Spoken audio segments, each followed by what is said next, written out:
আগে যখন শুধু মহাসচিব বলতো ওইটা খুব আপন মনে হতো। এখন যখন সঙ্গে আবার কিছু স্থানীয় সরকার ও মন্ত্রী মনে হয় যে একটু দূরে চলে যাওয়া হচ্ছে। যাই হোক, আমরা সবসময় আছি, কাছেই আছি, দলের সঙ্গে আছি এবং আমৃত্যু দলের সঙ্গে থাকবো বলে আমার বিশ্বাস। আমি কিন্তু সোশ্যাল মিডিয়া দেখি না। যারা দেখেন তারা ইতিমধ্যেই জেনে গেছেন যে সবচেয়ে জনপ্রিয় নেতা এখন হচ্ছেন তারেক রহমান। ঠিক কিনা ভুল বললাম?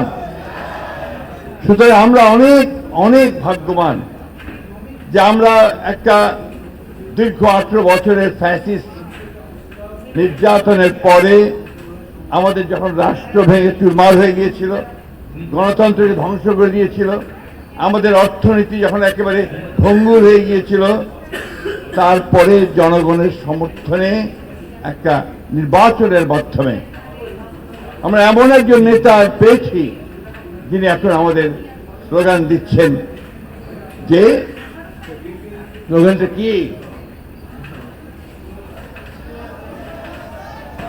গর্ব দেশ, তার আগেরটা কি? হ্যাঁ, সবার আগে। এই স্লোগান আমাদেরকে সামনের দিকে এগিয়ে নিয়ে যাচ্ছে। স্বাধীনতাহীনতায় কে বাঁচিতে চায় হে, কে বাঁচিতে চায়? আসলে আমরা প্রতিটি মানুষই আমরা স্বাধীনভাবে বাঁচতে চাই। আর আমরা বাংলাদেশের এই অঞ্চলের মানুষ, আমরা প্রতিবার লড়াই করেছি স্বাধীনভাবে বেঁচে রাখার জন্য। সে ব্রিটিশ পিরিয়ড থেকে আমরা লড়াই করেছি, বন্দুক নিয়ে লড়াই করেছি। এই কথাটা মাথায় রাখতে হবে। এবং কাদের বিরুদ্ধে লড়াই করেছি? পৃথিবীর অন্যতম শ্রেষ্ঠ সেনাবাহিনী পাকিস্তান হানাদার বাহিনীর সঙ্গে লড়াই করেছি। শেষ পর্যন্ত আমরা জয়লাভ করেছি, স্বাধীন একটা দেশ পেয়েছি।